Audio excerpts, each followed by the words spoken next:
You are snatching every drop of your power back. Yes, sir. Let me say it louder.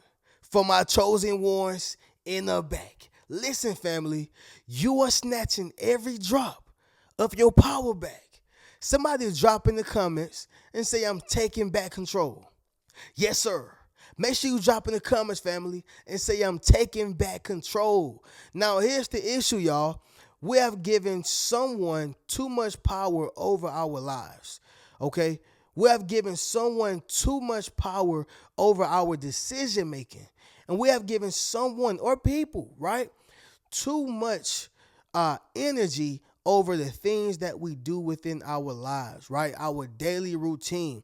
What we go wrong at, y'all, is allowing people to have a say so in our routine, our schedule, our passions, our hobbies, okay? And, what decisions we're going to make throughout the day, throughout the month, throughout the year. That is an issue. You got to be self-reliant. You have to be independent. Not necessarily just, I'm financially independent, I don't need your money. But you got to be independent in terms of the way you think. So mentally independent. You got to be emotionally independent. You got to be independent in so many other ways, y'all, other than financial. Now, of course, you want to be financially independent as well, because guess what, y'all? If you give them permission to, starve you, or if you allow them to feed you, then you give them permission to starve you. Let me say it once again, y'all. Louder for my chosen ones in the back. Listen, family, if you allow them to feed you, then you give them permission to starve you. It's just like a dog, right? I know I got a lot of dog analogies because I just got my dog, but y'all hear me out. If you are a dog, right, or obviously not a dog, but if you have a dog, you take a dog, and if they act up, that owner has the ability to not, feed them. Okay? Why? Because they have acted out, they pissed over the floor, they, whatever they did, y'all. All right? That dog allows the owner to feed it. Guess what? That's also giving the owner permission to starve it. Now, obviously, y'all, that would be animal cruelty, okay? But y'all get the gist of my point. The point is that anytime you allow a person to feed you, then you are giving them permission to starve you, because they can say, no, you can't have that. I'll take it away. Nope, no, none of these resources. You follow what I'm saying, y'all? When you give people that type of power, you got to understand something. You got to be dealing with a mature person. You got to be dealing with a logical person, an understanding person, a compassionate person.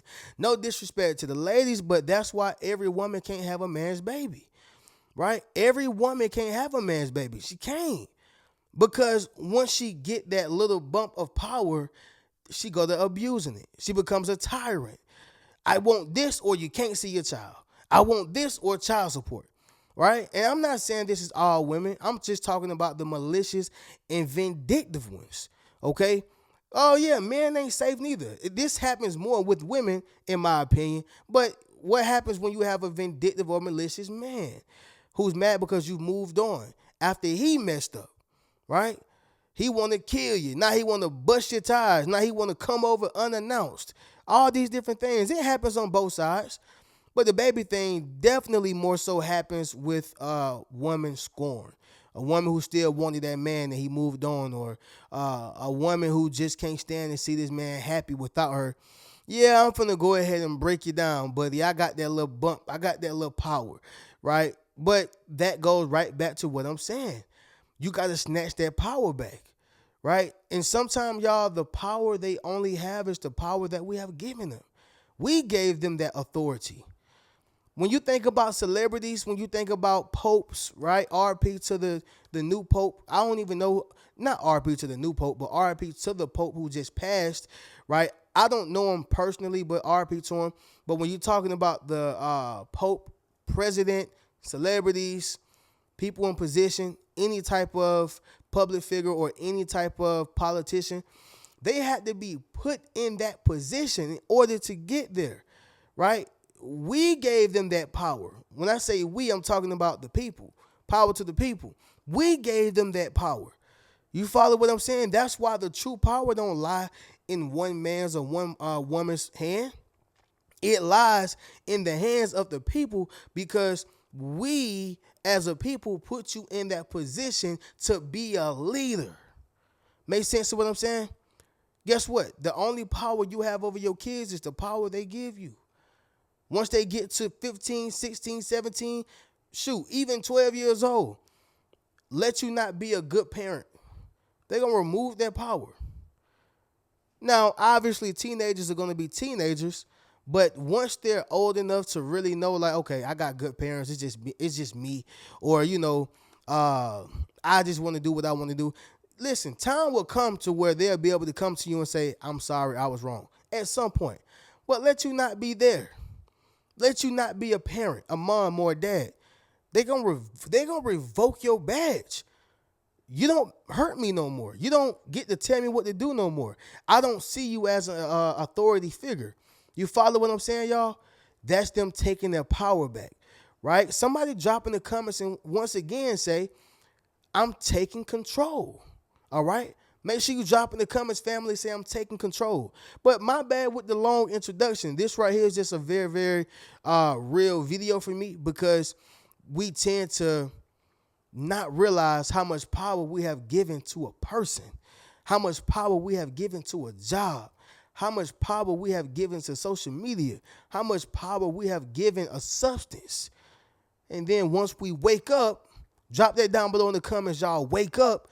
Once we wake up, then we realize that, no, it was us with the power all along. They never controlled us. We allowed them to control us. Make sense of what I'm saying, y'all? Drop in the comments and let me know.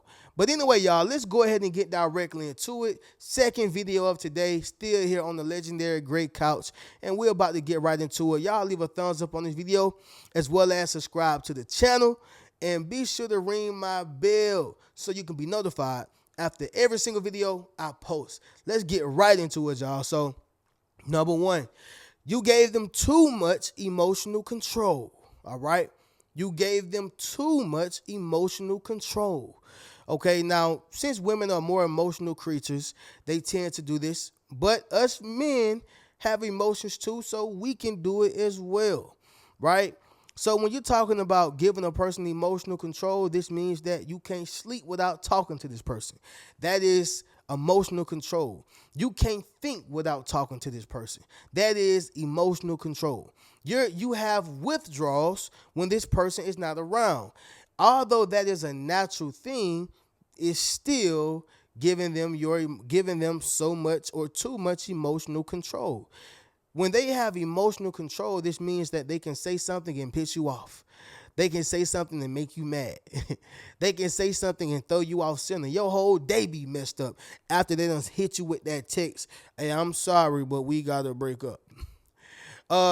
They done hit you with the text accusing you of something, or hit you with a text of, breaking your spirit down, whatever. Emotional control. This is when you care about too much of what they think, what they got to say, how they feel. You gave them that emotional control. That is power. That is why emotional control and emotional intelligence go hand in hand.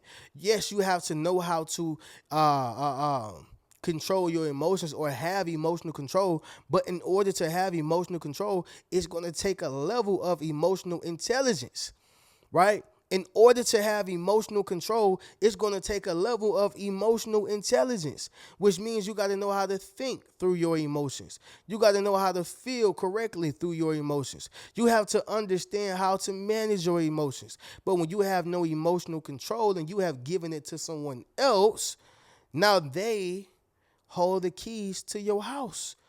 Your house is your heart, right? The emotional control that's like the control system. That is the nucleus. Okay, that is like the joystick. And your heart is the nucleus. Let me make that correction. Your heart is the nucleus. Your heart is the home. Your heart is the house. And that emotional control is literally like the joystick. A PlayStation, joystick. All right. Gamecast, joystick. Nintendo 64, joystick. Xbox, I can go all day. Joystick. However, that heart of yours, that's the nucleus. That's what you don't want to allow people to control, or else anything they do gonna make you mad. Anything they say you don't agree with, you're going to be affected by emotionally. You can't give them so much emotional control. However, y'all, you do want to be emotionally available for those who are mature enough to handle your heart, to take care of your emotions, to not take advantage and stump on your heart and break it. You do have to be vulnerable enough so a person can come in, but the right one. And y'all already know what I'm going to say. You got to use your discernment. You know when the person is good for you, and you know when the person is bad for you. Point blank period, y'all. But you gave them too much emotional control. Listen, y'all, you got to snatch every drop of your power back. Once you do that, y'all, you're going to be good. Number two, you place them on a pedestal, all right? You place them on a pedestal. Now, by definition, y'all, when you place something on the pedestal or the word pedestal, it got two definitions. As I recall, the first definition is like a foundation, right? It's like a foundation. So when you have a house, you have to put that house or place that house on a what? Foundation, right? You need a base. So that's the first definition, like a base or foundation. The second definition was deeply admiring something uncritically, right? Uncritically. Deeply admiring something uncritically, meaning you admire that thing so much, right? You have no criticism for it. You don't think it does no wrong, no anything. Makes sense of what I'm saying? You are admiring it. And it's okay to admire certain things, right? But you shouldn't put no man or woman on a pedestal. Why? Because man will fail you every time. We're not perfect. We have good people out here in this world. I'm one of them, right? And you can tell when you are around or in the presence of a good person because their heart is going to sing to you. You're going to feel warm. You're going to feel it, right? You're going to feel a sense of security and safeness. No doubt about it. However, at the end of the day, you still can't place them on a pedestal because what happens, and I ain't talking about cheating or, hurting you or harming you in any type of way, but what happens when they do something that you don't agree with and they standing on that? You put them on a pedestal. Guess what? That's going to be the difference between a friendship, a relationship, a marriage, or a person understanding that you human. So you are able and you are qualified to have, not even just qualified, but you should have the ability to have your own opinion. You want to be around people who have their own mind and not just agreeing with you because you said the sky's purple when they know it's blue. Okay, I'm just saying, y'all. But sticking to the point, family, when you place them on that pedestal, that's what did it to you, y'all. Okay, in a prior relationship, when I put that person on the pedestal, that is when things went sour. Every time you put them on the pedestal, it's almost like God show you why you should not. You don't put a person on the pedestal. That's why even in the scripture, y'all, when it says that a woman submit to her man, guess what it says the man does? He submit to me, or she will stray away. Don't put nobody on the pedestal. Don't put nobody on the pedestal, right? He puts people in position, but a position is different from a pedestal. Pedestal is oh praise, oh hail the great such and such. You put them on a pedestal, they're going to let you down every time. No matter how great, how awesome, how amazing they can sing, dance, how accurate they can shoot, how fast they can run, catch. I don't care what it is, y'all. Well, when you put them on a pedestal, it's gonna break you. It's gonna break your heart. All right. And so you have to snatch your power back by taking them off the pedestal. It doesn't mean that you're seeing the worst in them. It just simply means that you're placing yourself on insurance, right? You're placing insurance on the relationship. You're placing insurance on the marriage. You're placing insurance on that person, which means you got 80% for yourself and 20. I'm sorry, y'all. You put 80% into that thing, that place, that person, that business, that whatever. You put your 80% in that, and then you got 20% for yourself. A savings, right? A backup plan. Something that's going to ensure that you're going to be okay. Right? Makes sense of what I'm saying, y'all? You got to put that insurance plan in place. You got insurance on your life. I got insurance on this microphone. You got insurance on television, insurance on your kid, insurance on your dog. You got to have insurance for yourself. And that is a form of self-love and self-care. All right. Somebody drop in the comments and say, care for yourself. All right. Make sure you drop in the comments, family, and say, care for yourself. Many people don't. Number 3, y'all, you're accepting what's lost. Okay. You're accepting what's lost. Accepting what's lost means you accept the fact that, you know what, I invested into this person, but maybe I can say it's safe to say that this investment is not working, worth it, or even deserving of any more of my resources, time, or energy. Which means you got to count it as a casualty, as we talked about yesterday. You got to count it as a loss. You got to say, hey, I put into it, right? I helped this person with this. I helped this person with that. I gave them this. I poured into them.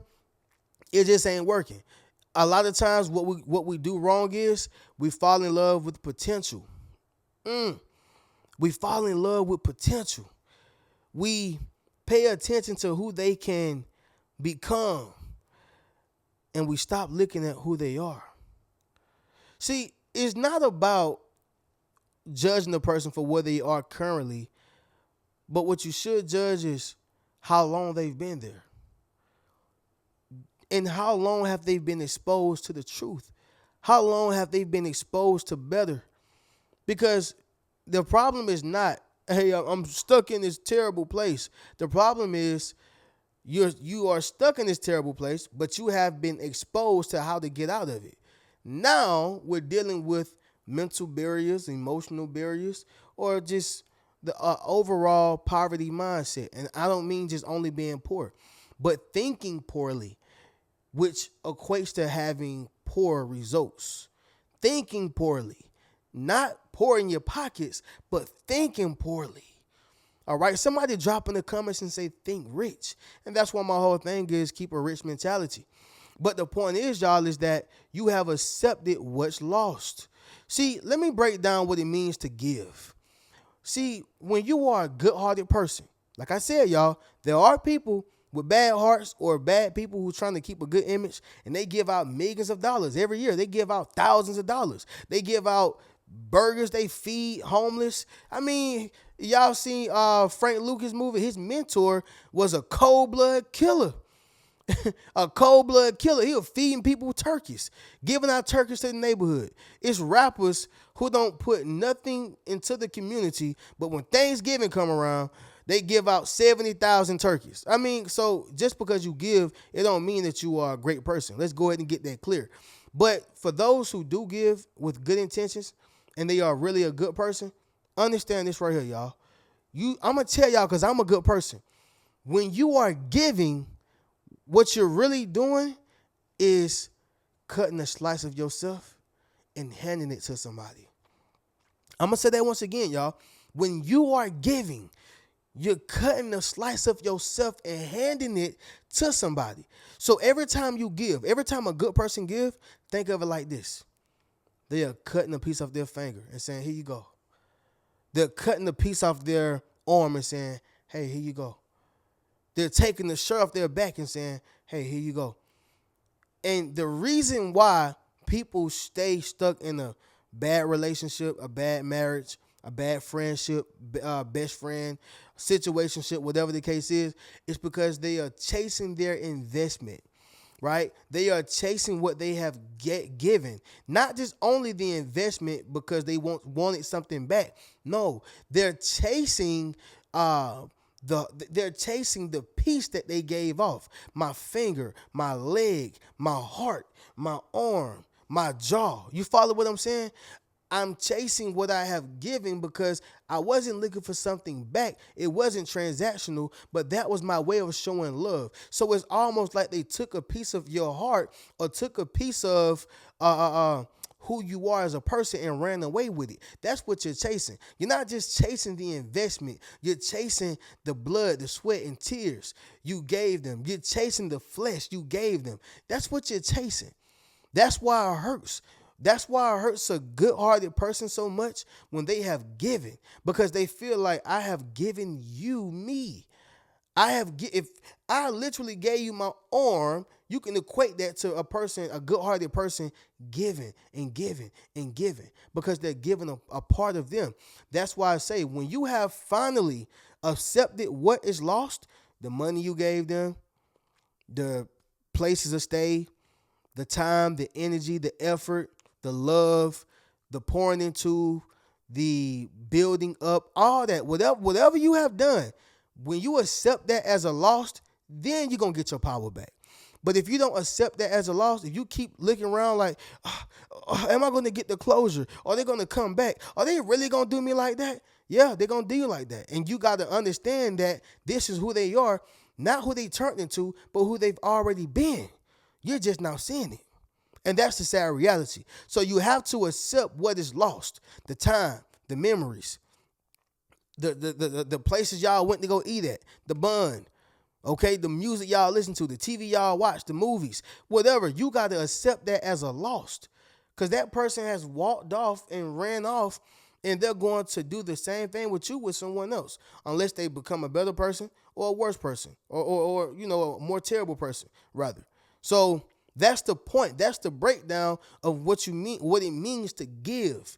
We ain't just giving, money and like, well, it is what it is. No, we're giving our last. That's a piece of you. You giving your heart. That's a piece of you. And you chasing that because you like, hey, you took my arm and just ran away with it. Make sense, y'all? Drop in the comments and let me know. My bad for the over explanation, but I'm very passionate about that because I really understand that. Number 4, y'all, you've envisioned life without them. Yeah, y'all, this right here is what Jesus did. He had to do it, right? You envisioned life without them. So Jesus told all of his prophets all of his disciples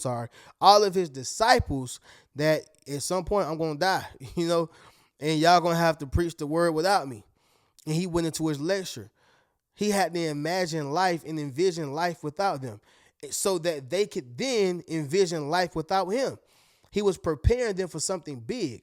See, the problem is, y'all, you have not envisioned life without this person. When you envision life without them, then you're going to be able, it's going to hurt, it's going to sting, but then you'll be able to maneuver a little bit better, right? When I was going through my situation, when I was going through like the divorce, y'all, as y'all all know, I had to go ahead and tell myself, she going to sleep with somebody else. I told myself that, right? She going to get oral sex to somebody else.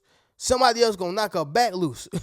I told myself that, and that gave me the peace because I already seen it, right? Now, granted, it was already involved, so it was something I was already aware of, but nobody wants to envision their husband or their wives, their girlfriend or boyfriend being knocked off. Nobody wants to hear about it, right?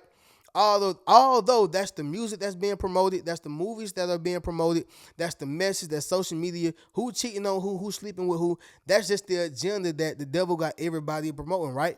However, y'all, nobody wants to hear it. Nobody wants to see it. No, it makes your stomach drop just hearing that BS. But the point is, y'all, is that in order to get past that stage of disgust, that hurt, your stomach, your heart feeling like it's in your stomach, yeah, you're going to have to envision life without them, which means you got to see yourself possibly with someone else. You got to see yourself, and it's not even just about being with someone else, but you got to see yourself doing your hobbies, your everyday routine, living life without them, or else they're going to continue to have the power over you. Snatch your power back by envisioning yourself living without them. That's why a lot of people who say, I can't live without you, they end up killing themselves or kill somebody else because they literally can't live without them. That's why people say, well, if I can't have you, no one else can. That's why, because they couldn't envision themselves living without them.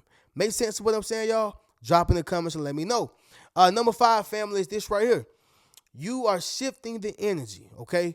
You are shifting the energy. Somebody drop in the comments and say shift the energy. Yes, sir. Make sure you drop in the comments, family, and say shift the energy. When you are shifting the energy, you are taking so much energy from placing it into them and transferring it to them. Now you are starting to put it into yourself. So it's just like an account. I have Navy Federal, so I can set up, and maybe other banks have it, but I know specifically Navy Federal does. I can set up to where I can put money recurring in certain accounts, right? long as I have a deposit coming in, I can have that deposit to go to certain accounts, and I can do it, every 3 months, every month, and I can just keep it recurring, right? Well, if I stop spending my money or, putting it in other places, if I let it build up right there, you never know how much money I have saved up. But the point of what I'm saying is it takes to shift that energy flow of the money, right? Stop giving it to Sonics, which I just had me a Sonic slushy, y'all. This is one of my favorites. Blue raspberry, blackberry, raspberry, and a lemonade slush, and I also add mango and peach. Bussin', y'all, bussin'. But anyway, y'all, when you shift the energy from sending your money to Sonics, Wendy's, this place, that place, Pizza Hut, and shift that energy and put it into a savings, put that money into a stock options account, put it into a brokerage account, put it somewhere where it's going to multiply, you shift that energy, guess what's going to happen? It's going to explode. It'll get bigger. But when you are putting that energy into something that's only taking and taking and taking, you're going to always be at zero. That's the same thing of how people operate. When you keep putting your energy into a relationship, a marriage, a person, a friend, okay, a job, a business that's not giving you no type of return, and I'm talking about after years and years and years of effort, then it's just not working. It's not working. If you're working on a business and that same business you've been working on is 20 years, maybe it ain't going to pop. I'm sorry, it's been 2 decades. Now, if you're talking about the first 1, 2, maybe 3, do you know that the most businesses don't take off until after the 5th year? Right? It's been proven. It's been documented. But if we're talking about 25 years, 15 years, and that business still ain't popped off, we probably got a little issue here. Shift the energy. Do something a little different, right? But sticking to the point, y'all, this is how you snatch every drop of your energy back. You got to shift that energy, okay? But with that being said, family, we'll do a recap and then we'll conclude this video. So number 1, y'all, you gave them too much emotional control. You depend on them emotionally, and that is the worst position to be in. You can't sleep. You won't be able to eat. You can't drink. You can't operate. You can't go to the gym. You can't even lay down because you'll get up and try to call them. You'll get up and go walk and think about them. Snatch your power back. Get that emotional control over your heart. Okay. Number 2, you place them on a pedestal. You can't place human beings on a pedestal. They're going to let you down every time. Now, you do have good people in this world, okay, but even with them, they're not going to be perfect, and you have to understand and accept them for their imperfection, as another person would have to accept you for your imperfection. Number 3, y'all, accepting what's lost. You got to accept what's lost. Once you accept that, you will be a better person and you will be able to take your power back. You'll accept that, you know what, I'm never going to get it back, so what, right? It's just like gambling. Number 4, you've envisioned life without them. One of the most powerful things you can do, right? It's preventative maintenance. I'm going to prevent myself and prepare myself for when something terrible happens. And number 5, y'all, shifting the energy. You got to shift the energy, y'all, and put it into something that's going to give you a ROI, return of investment, okay? Listen, y'all already know how we do. Y'all make sure y'all get one of my Yes Sir t-shirts, Yes Sir hoodie, book a one-on-one session with me, enroll into my social influence course, as well as get any one of my books. I'm going to catch y'all in the next video. Y'all keep a rich mentality. Peace.